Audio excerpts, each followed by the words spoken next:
सावनेर तालुक्यातील जवाहर नेहरू विद्यालयाचा निकाल 100% लागला असून साक्षी अडुळकर या विद्यार्थिनीने 96.60% गुण प्राप्त करून तालुक्यात प्रथम येण्याचा मान मिळवला आहे। त्यामुळे तिचे सर्व स्तरातून कौतुक होत आहे। नुकत्याच जाहीर झालेल्या SSC मार्च 2020च्या निकालाची स्थानिक जवाहरलाल नेहरू विद्यालयाने आपल्या उत्कृष्ट निकालाची परंपरा कायम ठेवत 100% निकाल प्राप्त केला आहे। कुमारी साक्षी सुनील अडुळकर या विद्यार्थिनीने 96.60% गुण प्राप्त करून विद्यालयातूनच नव्हे तर तालुक्यातून प्रथम येण्याचा मान मिळवला आहे। सावनेर तालुक्यामध्ये प्रथम क्रमांक अर्जित केलेला आहे। 96% तिने मार्क घेतलेले आहे। तर हे बेटा कसं तुझ्याशी शक्य झालं? मी माझं सगळं क्रेडिट पहिले शिक्षकांना देते, नंतर माझ्या घरच्यांना, आजी आप्पाजी, मम्मी पप्पा, मामा मी सगळे, आणि सगळ्यांनी मला चांगल्याने सपोर्ट केला म्हणून आज मी इथे येऊ शकले। तू आपल्या अभ्यासाचं नियोजन कसं केलं होतं? नियोजन सकाळी उठायचं, अभ्यास करायचा, नंतर ट्यूशन, नंतर शाळा, नंतर अजून अभ्यास, असं कंटिन्यू सुरू ठेवायचं। हे जे CBSE आणि मोठमोठे शाळांचे नावं आपण ऐकतो, तिकडे जाण्याचं तुझं कधीतरी मन नाही झालं? मी गेली होती तिथे, पण तिथून मी परत आली कारण की तिथे मला चांगले टक्के नव्हते पडत, मला ते समजत पण नव्हतं चांगल्याने, म्हणून मग मी मराठी फील्ड म्हणजे निवडली। आणि मराठी फील्ड खरंच चांगली आहे, मातृभाषा चांगली आहे, खरंच चांगली आहे। आणि तुझं एम काय आहे, पुढे काय बनायचं? मला आता तरी डॉक्टर बनायची इच्छा आहे। आता त्याच्यासाठी मी नेहमी म्हणजे अभ्यास चांगल्याने करीन आणि अचीव करून दाखवेन। थँक्यू।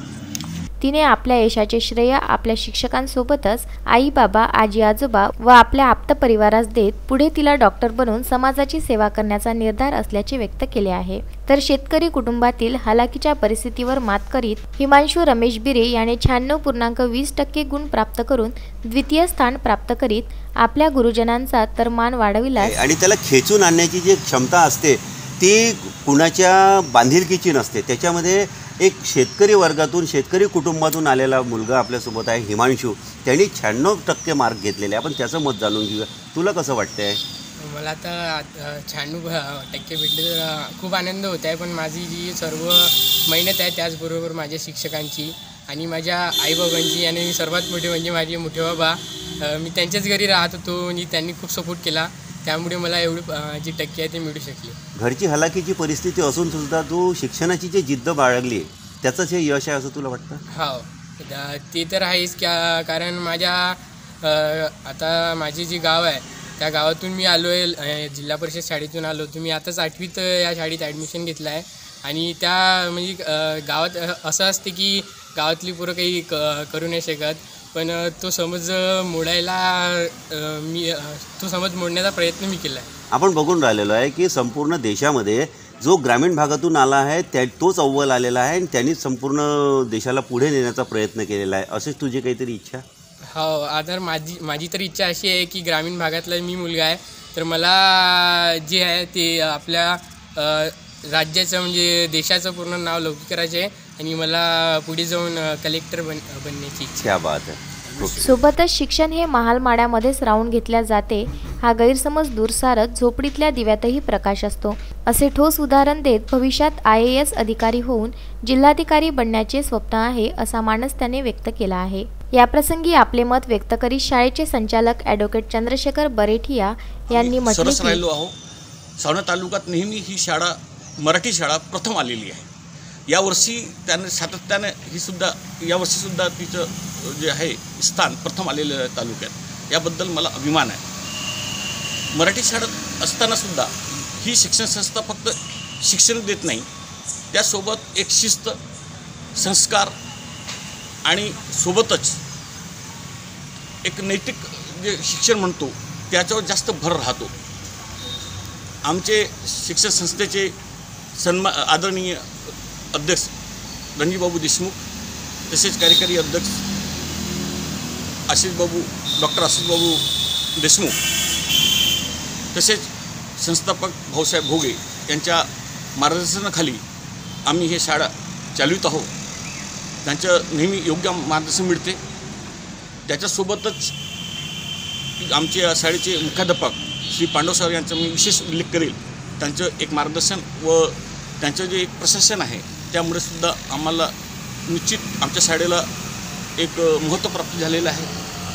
आणि जरी ते पुढच्या वर्षी रिटायर होतील, परंतु त्यांचं जे आहे म्हणजे नेहमी एक आठवण राहील त्यांचं एक आम्हाला एक शाळेला त्यांनी विशेष करून योगदान दिलेलं आहे त्याबद्दल. आपण बघतो की ग्रामीण भागामध्ये शिक्षणाचा स्तर दिवसेंदिवस आता उंचावत चाललेला आहे. याच्यामागे शिक्षकांची मेहनत की व्यवस्थापक आणि संचालकांचं जास्त लक्ष देणं? विशेष करून याच्यामध्ये कोऑर्डिनेशन पाहिजे, समन्वय पाहिजे. विद्यार्थी स्वतःची मेहनत नंबर 1, त्याच्यानंतर शाळेत जे शिस्त आहे, एज्युकेशन सगळं. आता कोचिंग क्लासेस हे प्रोफेशनल आहे. कोचिंग क्लासेस प्रोफेशनल असल्यामुळे ते फक्त पैसे कमविण्याकरिता फक्त फोपवत आहे. शाळेचा अर्थ असं नसतो. शाळेच्या अर्थामध्ये फक्त एज्युकेशन किंवा शिक्षण देणंच हा महत्त्वाचा उद्देश नसतो, तर त्याच्यासोबत शिस्तही पाहिजे. चांगला विद्यार्थी घडावा, सज्जन तो जेव्हा समाजात येईल तर त्या प्रत्येक चॅलेंजशी त्यांना फेस करावं. कोणत्याही फील्डमध्ये जाईल तर त्या चॅलेंजेस फेस करावं आणि एक चांगला नागरिक म्हणून, भारताचा चांगला नागरिक म्हणून त्यांना आपलं नाव लौकिक करावं, हा त्याच्या मागचा उद्देश आहे. एक चांगला विद्यार्थी घडावा, एक चांगला संस्कार घडावं, हा विचार आहे. आपल्यासोबत आहे मुख्याध्यापक किरण पांडव सर. आपण त्यांच्याकडून जाणून घेऊया. सर, हा जो आपण आपल्यासाठी एक अभिमानाची बाब आहे की आपल्या मुलीने सावनेरमध्ये टॉप केलं. हो, अतिशय चांगली आनंदाची बाब सावनेरवासियांसाठी सुद्धा आहे. त्याच्यामागं आम्ही इथे जे मुलांना जे शिक्षण देतो, पहिलं तर त्यांना शिस्त लावतो सुसंस्कारित होण्याचा, आणि त्याचाच उपयोग त्यांना शिक्षणामध्ये होतो. आणि ज्या उद्देशाने आदरणीय भाऊसाहेब भोगे आणि रणजितबाबू यांनी ग्रामीण भागातील विद्यार्थ्यांना चांगलं दर्जेदार शिक्षण मिळावं, ते हा एक उद्देश घेऊन मी आणि माझे सहकारी आम्ही विविध प्रकारचे उपक्रम शाळेमध्ये राबवत असतो. 12ही महिने आम्ही विद्यार्थ्यांच्या सराव परीक्षा घेतो, एक्स्ट्रा क्लासेस घेतो, आणि त्याच्यामुळे प्रत्येक परीक्षेमध्ये विद्यार्थ्यांची प्रगती होताना दिसून येते आणि एक चांगला नागरिक घडण्याचा. आपण बघतो शिक्षणासोबत आपल्या इथले विद्यार्थी जे आहेत ते खेळामध्ये चांगले प्रावीण्य आहे. राज्यस्तरीय खेळामध्ये त्यांनी सुद्धा नाव लौकिक केलेलं आहे. नक्कीच आमचा उद्देशच आहे की केवळ शालेय शिक्षण न देता मुलांचा तर सर्वांगीण विकास, ऑलराऊंड डेव्हलपमेंट ऑफ चाइल्ड असं जे म्हटलं जाते ते त्या उद्देशाने इथे दररोज शाळा सुटल्यानंतर 1 ते 1.5 तास 200 विद्यार्थी दररोज पटांगणावर सराव करत असतात विविध खेळांचा. आणि त्याचाच परिणाम असा आहे की आमच्या विद्यालयाचे विद्यार्थी राज्यस्तरावर पोचलेल्या, राष्ट्रीय स्तरावरपर्यंत पोचलेल्या, आणि ही परंपरा दरवर्षी कायम असते. आपण बघतोय की कोरोना काळ सुरू आहे, याच्यामध्ये शिक्षण विरघळून पडलेलं आहे, तर येणारं वर्ष आपण कसं बघताय? अगदी फार महत्त्वाचा प्रश्न आहे. जेव्हा शासनाचा GR निघाला तेव्हापासूनच आम्ही माझ्या शिक्षकांची मीटिंग घेऊन ऑनलाईन शिक्षण सुरू केलेलं आहे.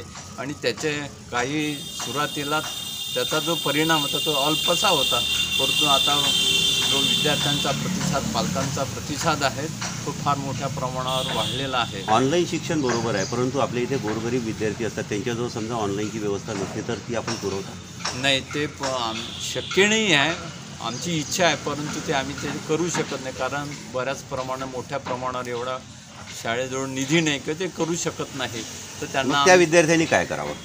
त्यांना असं, तर त्यांना आम्ही पालकांना अशा सूचना केलेल्या आहेत की आपण आपला थोडासा जो इतर खर्च तो थोडासा बाजूला सारून शिक्षणाला प्रथम प्राधान्य देऊन आपल्या मुलांचं आयुष्य कसं चांगलं होईल त्यासाठी आपण इतर गरजा कमी करून मुलांना या स्मार्टफोन. विद्या शिक्षण प्रसारक मंडळाचा मुख्य हेतू ग्रामीण भागातील प्रतिभावंतांना पुढे आणून त्यांना दर्जेदार शिक्षण संस्कार देऊन समाजातील ग्रामीण व शहरी ही विषमता दूर करण्यासाठी मागील 25 वर्षापासून आमची संस्था परिश्रम करीत आहे व ते पुढेही सुरू राहील, असे मत त्यांनी यावेळी व्यक्त केले. मला यावेळी तर फार आनंद होत आहे आणि याचं सर्व क्रेडिट माझ्या शिक्षकांना आणि माझ्या आईवडिलांना जाते. मी एका खेड्यागावातून येते. इथे रोज मी सायकलनी अपडाऊन करायची.